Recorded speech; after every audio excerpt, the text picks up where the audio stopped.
I said I wouldn't. I said never again. I'm getting out of memes. I'm done. I done almost all the animals. I'd done pig, I'd done lion, I'd done Shiba, I'd done Akita, and the list goes on. You know, if you are part of the Crypto Angel Network community, you have seen my ups and downs, my love, I'm going to say my hate of the memes at points, but I have surprised myself. I had a timeout, was on the sidelines, and then there was a particular meme that it has captured my heart. I don't know how long that my heart will be captured for, but right now, I, it lifts my spirits. It makes me feel good. Kishu Inu. That's what we're going to be talking about, and I'm going to share why out of all of the memes that are out there right now where I feel that that has great potential and what could work. And then of course, you know, with a meme coin, you have to know that it is ultra high risk and that there are, of course, are ultra high rewards as well. Those that potential for exponential gains, and I yeah, I mean that is definitely an exciting thing. And what I always say to myself that I have learned is never put in more than one can afford to lose. So because I definitely back in May when I was in all those farmyard animal meme coins, I definitely felt the pain of not taking profits. And who knew that the top was in May? I'm Joanna Garzilli. This is Crypto Angel Network. Thank you for subscribing to the channel, for liking, and especially your comments, the conversations that we get to have here. I love hearing what you're in. A number of you had told me months ago that you were in Kishu Inu, that you were in Baby Doge. And I got to tell you, my first reaction is, how many animal tokens can there be? And this is ridiculous. But I am starting to see that really more and more through crypto that the power of what gets created through community is what drives the token. And the positives of that, that people can really come together, get involved in great projects, be able to do things of a charitable nature. The negatives are that there are a number of scammers out there, that different influencers will say, hey, come on, let's get on board, you know, whatever the army is, whether it's Shiba Army or Kishu Inu Army or Doge Army, and that they're in certain tokens, people are looking to bring people into the token, and then they go ahead, once it's pumped, they dump it. And CoffeeZilla shows a number of those scams, the way that that happens. And so one has to be really, really careful, super careful to make sure, you know, how legit is a particular project. And again, this is just crypto, although it is becoming more and more solidified, it is still the Wild West. But I do feel that I do think now, as I watch and I've had time to reflect and do more due diligence in this past few months, we've seen it with Shiba, that Shiba eventually went and got listed on Coinbase, and that they did launch Shiba Swap, and that I think that, you know, the gains that are there, that it's just reached those all-time highs, it's probably going to keep going. And I know that Doge has called off at the moment, but I do think that that is going to go on another rally again. It's sort of like, to me, the way it looks, and you tell me, you maybe have a very different perspective, but I think of sort of how Bitcoin is the, I guess I would, the king of crypto. It's the leader. Doge is that equivalent of Bitcoin within the memes. And now we've got these other tokens, sort of like, I suppose Shiba Inu would be almost like the Ethereum. Obviously it's not digital oil, but sort of like in terms of that number two spot, that is the queen. You know, Shiba is, oh, like the queen of Shiba, but it's right, spelled differently. So you've got King Doge, Queen Shiba, and maybe it's Prince Kishu Inu, and let's see, maybe I'm thinking of the other ones here, Princess Akita. I mean, the whole potential royal family here of dogs. This is the insanity of it. So I'm going to go ahead and share my screen, and I want to go over my experience. I did not record this live as I was going through it because it was just a little bit too intense for me. But I want to check in with you and share sort of some of my insights of my experience of just going ahead and getting Kishu Inu. Another thing I want to share with this is of my personal trading experience with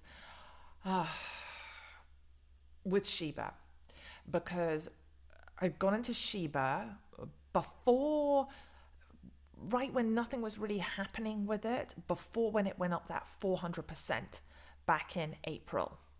And then I got really excited. I was like, oh my gosh, I want to go in more. I shouldn't have been in these other tokens. So then I jumped more into Shiba just below the top of it, although we had other stuff in it. Then because we got into because I thought, oh, well, Shiba has the much, it doesn't have as limited supply as Akita. And so I looked at that only as a fundamental and had gone more heavily into Akita. Then I switched out of some of the Akita and put that into Shiba. Basically, I was going back and forth. And when I look back on sort of like, what did I learn from those trading experiences, is I got too reactive. And really what I should have done was just stuck with what I had at that point, instead of chopping and changing. So sometimes what I'm realizing and looking at fundamentals, whether it's what is the supply, how limited is the supply, what's the market cap, what are the fundamentals, it's not so black and white in terms of making that decision as to what makes something go versus something that doesn't go.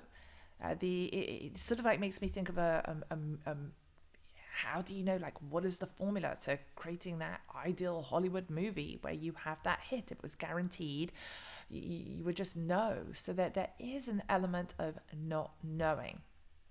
So I went in and out of Shiba, and then eventually one of my last videos that I did earlier in August was I was going into the sidelines because I wanted to take profits, to have a time out from a lot of trading, and because we were buying a home.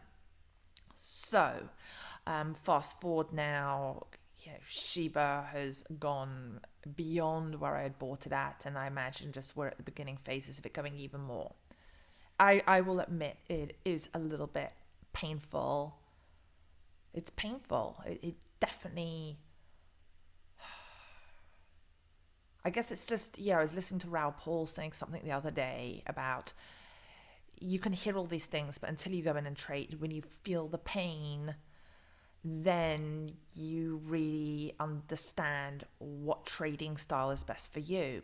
And when I was listening to that, I was at the gym at the time, and I thought, wow, when I go back to May, I really felt the pain. I mean, I came out with profits, but I, unfortunately, because I didn't go out at the top, and how could I have known the top? Oh, because I meant to be this, great intuitive. I should have just known when the top was. But when it comes to trading, that goes out the window. So I would have had an additional close to $60,000 in profit. So when certain YouTubers, I see them say, oh, I lost $1 million in trading today, it's like, that was your unrealized profits. For me, that's 60K, which is a smidgen compared to some of the other people out there. But it's all relative, right? We all have our different sort of, it's just wherever it is for you, what represents a substantial sum. So that was unrealized profits for me. At the end of the day, I still did get to take profits. And one of the biggest things that I have seen in my journey that I learned that was a very profound spiritual experience for me, more than meditating. Trading is a meditation for me. It definitely is a meditation, is that I got to see my level of greed It surprised me. And I had to go away and work on that when I went onto the sidelines in August, and I could start to feel the obsession, the crypto addiction, because I love it so much. Is that I went, wow, I got to go do some more inner work on myself before I get back on here. And there was days where I saw stuff going on in the markets and I wanted to connect and be here, and something said, Joanna, no, you got to wait. You got to go do the work, do the inner work before you hop back on here. So there we go. So I just want to go over with you a little bit of my experience yesterday with Kishu Inu. And I want to show you this, what happened. So now I'm on Gate.io here, and because you can get Kishu Inu on Uniswap, I think it's like OKEX, and another sort of simple secure exchange. It's not everywhere yet. This is one of the main reasons why I've gone into Kishu Inu, because, and again, we don't know if it's just a rumor, but there is a strong likelihood that it's going to go on Robinhood. I think that it's very likely, considering that Shiba went on to Coinbase Pro, and look what happened from there. And the other thing that I looked at in making my decision is that Kishu Inu is right now, it's 50% below its all-time high. I could be totally wrong here, but I think that between now, where are we now? October 27th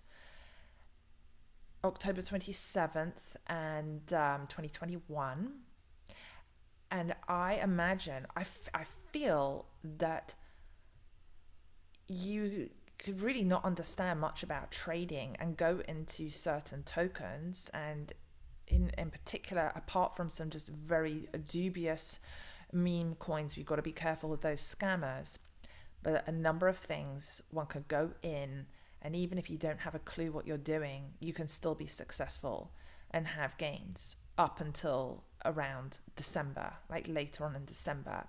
And then I think we're going to have definitely quite a retracement, a rude awakening that comes in 2022. But the thing I haven't figured out yet that I'm wondering is, how much of a retracement is it going to be?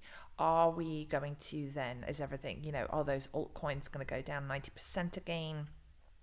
Or are we going to have a strong enough foundation? So for the people that go in at the top, what I anticipate is going to be the top, right around the top later on in December, early in January 2022, where people buy at the top, then they're going to have a long wait when the bear market comes.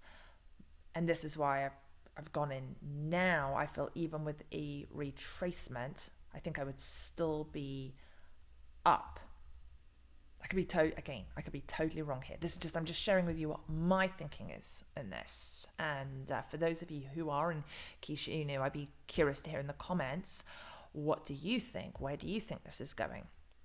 And this is I want to show you with another reason why I got excited and went into it. And again, that could be a stupid reason, but we will see, more will be revealed. So again, Kishu just went through this pump, and I didn't go in here right at this pump where it was 803752. I went in right around 7, and also 7, 8, and 8 as well. So those are the numbers I went in at. And before I went for that entry point, I thought, I just want to show you something here. Let me just pull up. I want to pull up this. Hang on. Let me find the tool. Hang on. Fibonacci retracement. This is what I was thinking. Okay. I was like, it had gone up to, at this point, where was it? It had popped up to around here. And so, I looked at here and I thought, I'm going to wait for it to retrace. I'm going to go in at around I'm not going to keep saying it, the 8 zeros, and then let it retrace down to around, if I just want to get in there to my entry point around 52, maybe I should wait for 44. Maybe it would, retrace all the way to there. And that did not happen. I didn't wait in the end. I was sort of agonizing and getting annoyed at going in at 70, and then it continued to pump some more. And so what I had put as my line of resistance there, which, let me just grab that and stick that in to show you how I was reasoning this, and it just didn't, the technical analysis, it just didn't really do anything for me at all. It was, hang on, let me move myself over here. Let's see. Let me just make this line thicker. Hang on. Oh, bear with me. Okay. So I thought, actually, I'm going to move myself down here.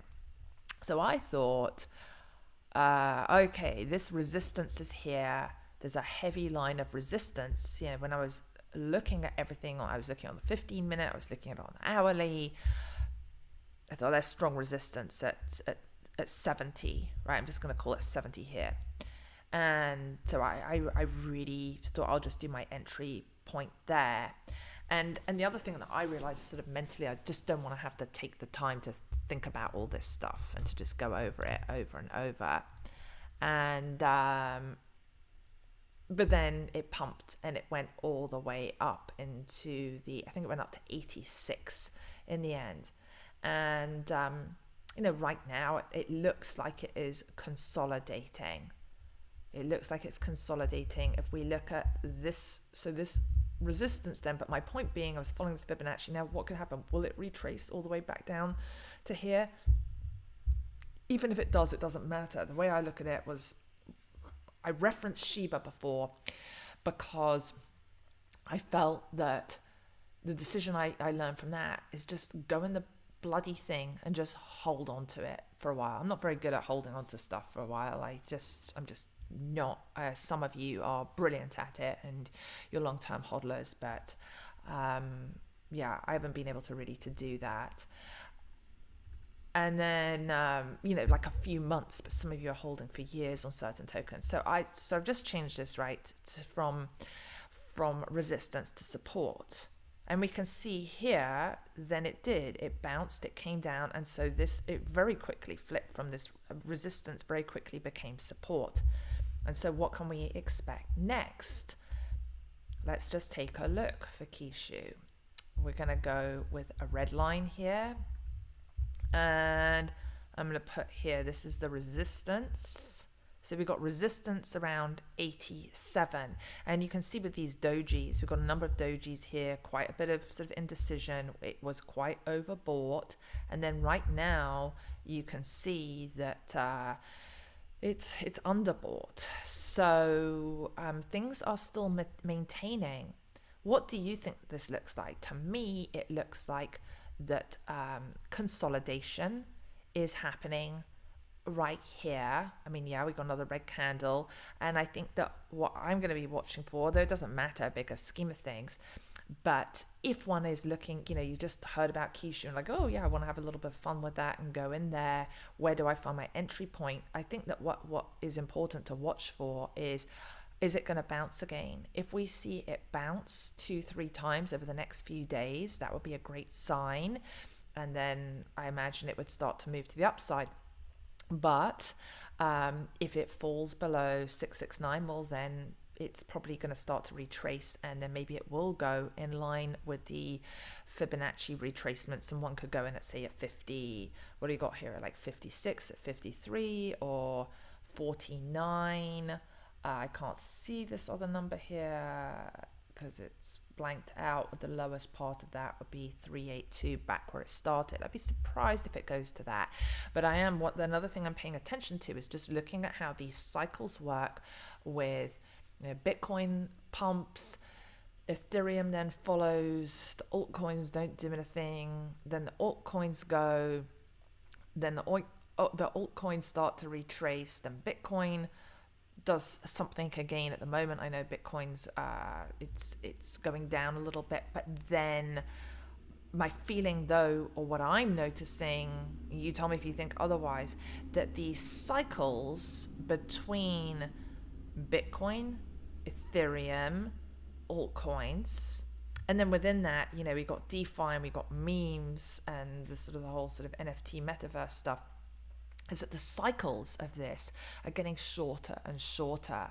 That is something that I had the feeling when I was trading yesterday of back in April 2021, where it started to get really frenzied and feeling very uncomfortable with it, but excited. And then we know what happened for those of you who are around in May, right? It went crazy. I remember waking up in the middle of the night all the time, and then everything just, right? We had the mini bear cycle. So this just feels different. I feel this sort of, are we going to have now, based on that feeling that I have the feeling of April, we're going to have some type of big crash, and this is it, and this was the end of the market, and it was a fake out and the end. I don't think so, because of the adoption that is occurring, where certain tokens and projects, currencies that the naysayers have said, this stuff is not going to last, this is not going to be here. I mean, these projects are still here. They're not going away. We have to remember that the institutions and a number of large companies that are starting to integrate blockchain and to use decentralized finance, it just takes them longer. They can't hop on board as fast as we can, where we can be in the space. So, I'm going to zoom out here and let me just go to the 1 day. And if we look overall at the 1 day, I mean, this was crazy, right? Look at this pump. So yes, I mean, I did, it's like, the pain. I bought on a pump with Kishu, but I feel bullish on it, as I said at the beginning, because I think that it is going to be the next Shiba, but in a different way. I want to share with you that distinction in a second of why I think it is different. So let's just go back here, and we can see, let me just move this. I want to just take a look at this, right, where we zoom out, and you can see Kishu, right, it launched, and I remember this, like right at the peak of May, at the top of the market, it launched. That is a crazy candle. And so that, oh my gosh, what was that all-time high? Can't even see what that number is, but you can see we are starting to move back up. Look at this. For those of you in Kishu and just stuck with it all of these months, and it was similar with Shiba as well on the chart. I think this is the reminder to zoom out, or not to get panicked when things go up and down in the short term. That's the other lesson that I've been going through too. But I imagine that, like I said with Kishu, I think it's going to go back to that all-time high. It's like a delay. It's following behind Shiba in terms of timeline. It's just a few months behind it. And that the Kishu community is at around 300,000 on Twitter right now. Like I'd said in another video, that Shiba back in the spring was around 250,000. Now where we are at the end of October, Shiba is at 1.3 million. So in 6 months time, or even I think it's going to be accelerated for Kishu. I would imagine by December that Kishu should be at around, I would think at around at least 500, maybe I'm being on the conservative side, 700,000 community on Twitter. If it gets listed on Robinhood as being rumored, I think it will get up over that million mark, and then we'll see Shiba go up that next level again. And then I do think Doge is going to have a resurgence. So those are some of my thoughts on that, and then I would just want to show you a couple of other things here in my thinking as to why. So let me just go here. I just want to show you this, and this was partly where I just went, okay, I'm gonna. This was part of my decision making process. And I don't know if, let's say you do have Kishu, why did you go into it? So hang on a sec. So let me just, let me see if I can zoom out on this. And can I get the volume? Here we go. Something big. The moment we have all been waiting for is here.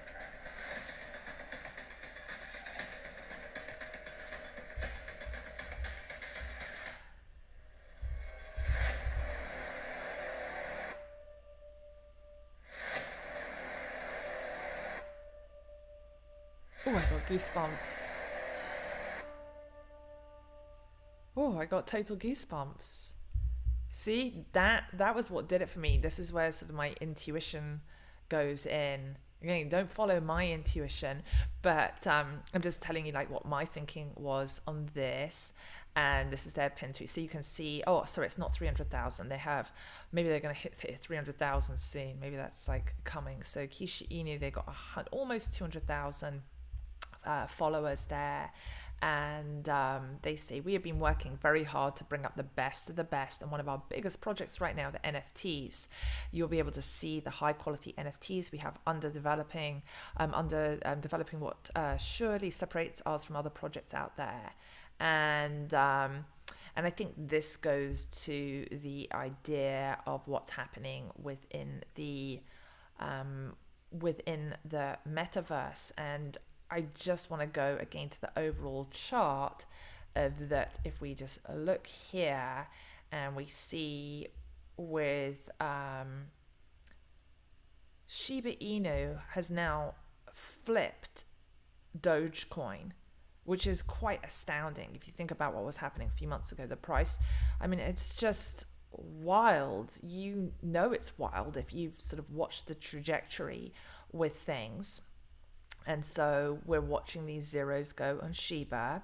And then with Dogecoin, like I said, I do think there will be some type of resurgence with that. But when we look at what do we got here? We've got what the market cap. We're at 32 billion, 32.5 billion market cap for Shiba, 32 billion 277 for Dogecoin. And then let me go and just type in Kishu, because I just, just tracking it now, it's not ranked. Mini Kishu, wow, there's so many Kishus, it's crazy. So let's just take a little look here and just see wow, it really pumped in this. But look, it's 52, like I said, from 6 months ago, all-time high, May 15th, 2021. It's down 52% from where it was.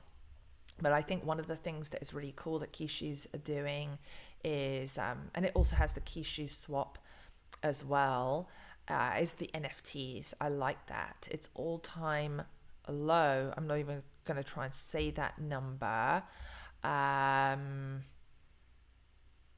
Let me go to, what was I going to show you here? There was something else I was going to show you. In 30 days, that's an increase of 1,500%.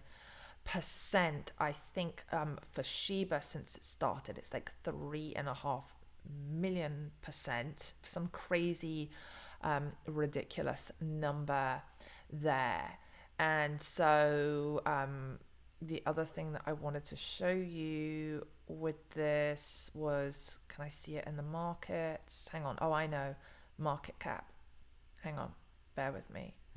It doesn't have a number yet for the market cap, but you've got the trading volume is just over 160 million, right? So if it's 160 million trading volume, and again, I remember not so long ago when it was like that for Shiba. Your trading volume here is insane. It's almost 25 billion. I mean, just like these things just suddenly move. And then with Doge, it's 4.5 billion. So I think what's happening is people, and again, this is just my theory here on this, is that um, probably people in Doge, and maybe some of the people that went in Doge near the top are like, okay, well, let me go and switch over to Shiba, because Shiba, has done the burn there to do the supply shock. And then they have the exchange. They looked at what did Doge not do and what can we do to do differently. And I think Kishu is looking to fit in its own niche, and in terms of the NFTs. And I think that I wonder what that's going to look like. What is Kishu going to do in terms of having metaverse type experiences, which is really what we're going to see in a big way, I believe, in 2022, right? Earlier in the year in 2021, we saw everything NFTs. It was a craze, it was a frenzy, then it all calmed down. Now it's coming back because it's very much going to be here to stay. And I think with the metaverse, we're going to see that. And so I am wondering, is Kishu going to focus on the metaverse, on creating a metaverse there and having that experience socially to show up, or the Kishu owners having those different cute little Kishu NFTs, having those skins and meeting up, sort of like how I know my son goes into Fortnite and has all these different locker with all these different skins and hangs out with his friends. Are we going to have a Kishu special sort of dog park where, of course, I would hope other type of dogs can go and all hang out? Is that something that is in the works, that's happening?